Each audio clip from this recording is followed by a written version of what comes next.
आप लोगों ने सारे के सारे कानून अपने लिए बनाए हैं, आप मर्दों अब आप लोग में से कोई भी मस्जिद जाने की कोशिश करेगा क्या? दोस्तों, ये एक जर्नलिस्ट है शहबाज अंसार। ये रिलीजियस और सोशल रिफॉर्म के नाम पर इस्लाम को और मुसलमानों को डिफेम करने की, बदनाम करने की कोशिश कर रहा है। आज हम लोग इसके इस वीडियो को देखेंगे और इसके मानसिकता को, इसके माइंडसेट को डिस्कस करेंगे, जिससे उसका एजेंडा एक्सपोज हो पाए। सबसे पहले मैं दिखाता हूं आपको कि कहां कहां उसने चालाकी से जानबूझ करके ऐसी गलतियां की है जिससे उसका एक नैरेटिव और एक एजेंडा सेट हो पाए। मैं 15 साल से मैं मस्जिद में मुलाजिम हूँ, यानी मौजिन हूँ। मेरा नाम नबी अहमद है, मैं यहाँ इस मस्जिद में मौजिन हूँ। आपने देखा कि वो ऐसे कॉम्प्लिकेटेड टॉपिक पर बात करने के लिए दो मौजिन को सिलेक्ट करता है।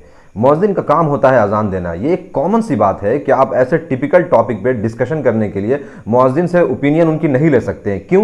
क्योंकि वो इन मामलों में एक्सपर्ट नहीं होते हैं। और आगे देखें। जब भी मुझे फिलहाल इस आयत को याद नहीं मुझे, बाकी अगर पहले आप बताते मैं इसकी तैयारी भी करते इस चीज़ के बारे में। जी। और जिन दो इमाम साहबान से बात की, उनको पहले नहीं बताया कि इस टॉपिक पे आपसे बात करना है। इसका मतलब ये हुआ कि वो इस टॉपिक पे बात करने के लिए तैयार नहीं थे, प्रिपेयर नहीं थे। आप यहाँ पर दो चीज़ समझ चुके होंगे कि जिन मौज़िन हजरात से बात की वो ऐसे इंटेलेक्चुअल डिस्कशन के लिए कैपेबल ही नहीं है, यानी वो अहल ही नहीं है कि उनसे ऐसे फ़िक़ही मसाइल पे बात की जाए। और जिन इमाम हजरात से बात की उनको इतना टाइम ही नहीं दिया कि वो प्रिपेयर हो पाए। इसका मतलब है कि ये एंकर यानी ये जर्नलिस्ट जो चाहे उनसे अपने मुंह से कहलवा सकता है।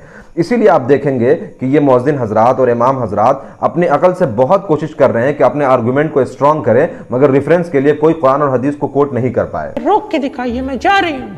नहीं, आप यहीं रह के नमाज पढ़िए। मैं जा रही हूँ, मुझे मत छूइए, मैं जा रही हूँ। नहीं, आप यहीं पढ़िए नमाज। नहीं, मैं जा रही हूँ। अगर आपसे वो लड़ने लगी कि नहीं मुझे जाना ही है, तो मतलब क्या करेंगे आप फिर? हम यही कहेंगे लास्ट में कि भाई मना है तो मना है, नहीं मानोगी हैं फिर तुम पर हम तुम्हारी पिटाई हम करेंगे। पिटाई करेंगे? हाँ, पिटाई करेंगे। इस जर्नलिस्ट की चालाकी और शरारत देखें कि जब इमाम साहब ने औरत को मारने की बात नहीं कही तो ये बात एक मौज़िन से कहलवा लेता है, जिससे उसका एजेंडा सेट हो पाए। कैसे आप मुझे छू कैसे सकते हैं? आप मुझे पीट कैसे सकते हैं? हमारा हक है आपके ऊपर। आपका हक मुझे पीटने का है? पीटने के नाम समझाने के भी है और तंबीह करने का हुक्म दिया है। मगर जब इमाम साहब मारने का लफ्ज नहीं यूज करते हैं तो ये खुद ही पीटने का लफ्ज जानबूझ करके बीच में लाता है, जिससे इमाम साहब मारने का लफ्ज यूज कर सके, बोल पड़े। फिर ये शख्स अपने असली एजेंडा तक पहुंचता है और कहता है कि आप मर्दों ने यह कानून खुद से बनाया है जिससे औरतों को बराबरी ना मिल सके, और यही इसके वीडियो का पूरा थीम है। आप लोगों ने सारे के सारे कानून अपने लिए बनाए हैं, आप मर्दों ने। अब ये जाता है जेएनयू के पास, एक मुस्लिम स्कॉलर के पास, और उनसे पूछता है कि इंडिया में औरतों को मस्जिद जाना क्यों मना है? औरतों को आना क्यों मना है? हिंदुस्तान की मस्जिदों में औरतों का आना मना नहीं है। अगर किसी के यहाँ जगह ना हो वो अलग बात है। जब जो सबसे बड़ी मस्जिद है, जहाँ पर काबा है, हरम है, वहाँ पर औरतें पढ़ती है नमाज, मर्दों के साथ पढ़ती हैं। मस्जिद नबवी है जो सेकंड नंबर की मस्जिद है वर्ल्ड में मुसलमानों की, मदीने में, वहाँ पर औरतें नमाज पढ़ती हैं। हर जगह उनको अलाउड है। हजरत एक ही सेंटेंस में बहुत सादगी के साथ इस शख्स के पूरे एजेंडा को डिस्ट्रॉय कर देते हैं और कहते हैं कि नहीं, हिंदुस्तान में औरतों को मस्जिद में आना मना नहीं है। जब हजरत लॉजिक और फैक्ट के साथ उसको जवाब देते हैं तो चूंकि ये जो जर्नलिस्ट है उसका एजेंडा रिफ्यूट हो रहा था, तो वो उसे यानी हजरत की बात को एज ए एक्सक्यूज मान लेता है। वो पॉलिटिकली करेक्ट आंसर था जो मुझे पक्का पता था कि किसी टेक सेवी या मीडिया की समझ रखने वाले मौलाना से मुझे जरूर मिलेगा। इसके बाद ये मुस्लिम लड़कियों से बात करता है और पूछता है कि कितने लोगों को लगता है या सोचते हैं कि मुस्लिम लड़कियों को, औरतों को मस्जिद में जाना आना अलाउड होना चाहिए, कोई रोक टोक नहीं होनी चाहिए। जिस पर एक सिस्टर बहुत खूबसूरती से जवाब देती हैं कि स्क्रिप्चर औरतों को मस्जिद में जाना अलाउ करता है, वो चाहे तो जा सकती हैं या ना चाहे तो ना जाए, ये उनकी चॉइस है। Scriptures allow women can go to mosque and pray. ऐसा तो कुछ नहीं है कि एज बार होनी चाहिए, it is allowed and if women want to go to pray in mosque they can. चूंकि सिस्टर के इस जवाब से इस आदमी का एजेंडा रिफ्यूट हो रहा था, इसीलिए जानबूझ करके वो इस जवाब को नजरअंदाज कर देता है और कंक्लूजन करते हुए वो पूछता है कि अब यहाँ से कितने लोग मस्जिद जाएंगे। जिस पर एक सिस्टर जवाब देती हैं कि मैं तो मस्जिद जाती हूँ, और एक कहती हैं कि मैं कल भी मस्जिद गई थी। अब आप लोग में से कोई भी मस्जिद जाने की कोशिश करेगा क्या? आई तो visit. I asked my sister yesterday. Sisters के इन आंसर के बाद ये चीज़ें क्लियर हो जाती है कि हिंदुस्तान में औरतों को मस्जिद में जाना अलाउड है और जाती हैं। अगर आप इन जनरल ज़मीनी हकीकत के बारे में बात करें तो चूंकि ये वीडियो दिल्ली की बनी हुई है तो मैं दिल्ली की मुस्लिम सोसाइटी के बारे में आपको बताता हूँ।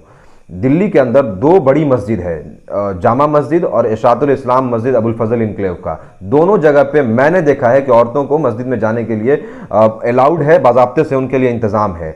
इसके अलावा द क्विंट का 2017 में एक आर्टिकल पब्लिश हुआ था नतीशा मलिक का, उसमें उन्होंने दिल्ली के 17 अलग अलग मस्जिदों से औरतों के नमाज पढ़ने की तस्वीरें शेयर की थी, उस आर्टिकल में पोस्ट की है। इससे यह साबित हो जाता है कि औरतें दिल्ली में मस्जिद में जाती हैं और नमाज पढ़ती हैं। अब ज़रा शहबाज अंसारी के पर्सनालिटी को समझ लेते हैं, इससे हम उनके मानसिकता को समझेंगे और यह समझ सकेंगे कि ऐसा माइंडसेट आता क्यों है। जनाब अपने ट्विटर के बायो में अपने बारे में लिखते हैं कि फेमिनिस्ट और एथिस्ट हैं, मतलब यह है कि ये किसी धर्म को नहीं मानते हैं। एक ट्वीट में लिखते हैं कि अगर मैं ये कहूं कि सारे धर्मों के जैसे कुरान भी काल्पनिक है तो क्या मुझे मार देना चाहिए। मतलब यह है कि साहब ये कहना चाह रहे हैं कि मैं कुरान को नहीं मानता हूं। एक और ट्वीट में मोहतरम ये कन्फेस करते हैं कि मैंने भी इस्लाम को तब छोड़ा जब मुझे लगा कि मैं सही रास्ते से भटक गया हूं। मतलब यह है कि मोहतरम इस्लामोफोबिक भी हैं। श्रीमान आप भटके नहीं हैं, बल्कि आप उन सवालात का इस्लाम के बारे में अपने छोटी अकल से समझने की कोशिश की, आपने किसी अच्छे स्कॉलर से मिलने की कोशिश नहीं की। ठीक उसी तरीके से जैसे आप इस स्टोरी में इतने कॉम्प्लिकेटेड टॉपिक पे बात करने के लिए मुअज्जिन से कंसल्ट किया, जबकि वो कैपेबल ही नहीं है इन टॉपिक पे बात करने के लिए। आखिरी ट्वीट देखें, लिखता है कि सभी धर्मों को मर्दों ने अपने हिसाब से बनाया है, इसीलिए इन किताबों में आप औरतों को बराबर का हक नहीं मिलता है। ये वीडियो भी उसी माइंडसेट से, उसी एजेंडा के तहत बनाया गया है। उसमें यह साबित करना चाहता है कि मर्दों ने लॉज बनाए हैं जिसमें औरतों के साथ डिस्क्रिमिनेट किया जाता है।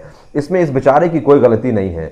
इसको इक्वालिटी और इनइक्वालिटी का जो बेसिक डिफरेंस है, जो डेफिनेशन है, जो कंसेप्ट है, वही नहीं पता है। क्योंकि जिन फिलोसफर्स ने इक्वालिटी को डिफाइन किया है उनके अकॉर्डिंग दो डिफरेंट यूनिक क्वालिटी रखने वाले चीज़ों का एब्सोल्यूट इक्वालिटी मुमकिन ही नहीं है। क्योंकि दो अलग अलग जेंडर के इक्वालिटी के ऊपर बात करना ये आइडेंटिकलिटी की बात है, इक्वालिटी की बात हो ही नहीं सकती है। इसी तरीके से अल्लाह ताला ने मर्दों को और औरतों को अलग अलग खासियत और जिम्मेदारी के साथ पैदा किया है, मतलब अलग अलग प्रॉपर्टीज और रिस्पॉन्सिबिलिटी के साथ पैदा किया है। अब कोई इक्वालिटी के नाम पे आइडेंटिकलिटी की बात करें तो वो उसकी गलती है, वो खुद कम अकल है। इसको मैं और एग्जांपल की तरह समझाऊं अगर, तो कोई ये कहे कि बैल अगर हल जोतता है तो गाय और बकरी भी हल जोते, तो वो आइडेंटिकलिटी की बात कर रहा है, इक्वालिटी की बात नहीं कर रहा, और ये मुमकिन नहीं है। अगर कोई ऐसा कर भी दे तो बकरी और गाय के ऊपर जुल्म हो रहा है। इस्लाम दुश्मन जिस आइडेंटिकल इक्वालिटी के नाम पर इक्वालिटी की बात करते हैं उसको अगर और अच्छे से आप समझना चाहते हैं तो मैं एक एग्जाम्पल बोलता हूं। कोई ये कहे कि औरतें ही क्यों प्रेग्नेंट होती है, मर्द क्यों नहीं प्रेग्नेंट हो सकता, तो ये ऐसे ही बेसलेस और बेवकूफ़ों जैसा आर्ग्यूमेंट है। तो भाई मैं ये कहूँगा कि जिस तरीके से आप कम अकली की वजह से इस्लाम छोड़े हैं, वैसे ही आप अब तक इक्वालिटी के कंसेप्ट को नहीं समझ पाए और आप आइडेंटिकल इक्वालिटी के चक्कर में इक्वालिटी को कंफ्यूज हो रहे हैं। तो मैं आपसे रिक्वेस्ट करूँगा कि आप इसको दोबारा से पढ़ें। और आखिर में ये कहते हैं कि बहुत सारे राइट विंग के लोगों ने पीआईएल फाइल किया कि मुसलमान औरतों को मस्जिद में जाना अलाउ किया जाए। ये खुद कहते हैं कि वो कोई सोशल रिफॉर्म नहीं करना चाहते थे, बस बदले की भावना से कर रहे थे। तो भाई मैं ये कहूँगा कि आप भी वही कर रहे हैं। क्यों? क्योंकि आप ऐसे इंटेलेक्चुअल टॉक पर बात करने के लिए मुअज्जिन साहब को सिलेक्ट किया जो इस काबिल नहीं है। इमाम साहब को आपने पहले नहीं बताया कि आपको इस टॉपिक पे बात करना है, इसीलिए आपने उनके मुंह से अपने लफ्ज़ बुलवाए। जब एक मौलाना साहब ने आपको लॉजिक के साथ और फैक्ट के साथ बात की तो आपने उसको एक्सक्यूज़ मान लिया। जब लड़कियों ने, सिस्टर्स ने कहा कि हमें मस्जिद में जाना अलाउ है, ये हमारी चॉइस है, तो आपने उस बात को मार्क नहीं किया। क्यों? क्योंकि आपका जो एजेंडा है वो रिफ्यूट हो जाता। जब लड़कियों ने कहा कि मैं मस्जिद जाती हूँ, कोई रोक टोक नहीं है, तो आपने इस पॉइंट को नज़रअंदाज किया। तो भाई आप भी मुसलमानों को और इस्लाम को बदनाम ही कर रहे हैं। आखिर में मैं आप लोगों से ये कहना चाहूँगा कि लिबरलिज्म की इंतहा एथिज्म है। तो इसीलिए अगर आपको कोई कन्फ्यूज़न हो, कोई सवाल पैदा हो, तो आप अपने बड़े स्कॉलर से बात करें और अपने कन्फ्यूज़न को क्लियर करें। अगर आप खुद से अपने छोटे अकल से चीज़ों को समझने की कोशिश करेंगे तो गुमराह होंगे ऐसे ही, और फिर इस्लाम को बदनाम करने की कोशिश करेंगे। वीडियो अगर आपको इन्फॉर्मेटिव लगती है तो ज़्यादा से ज़्यादा शेयर करें। कमेंट में ज़रूर बताएं कि ये वीडियो आपको कैसा लगा। Thank you.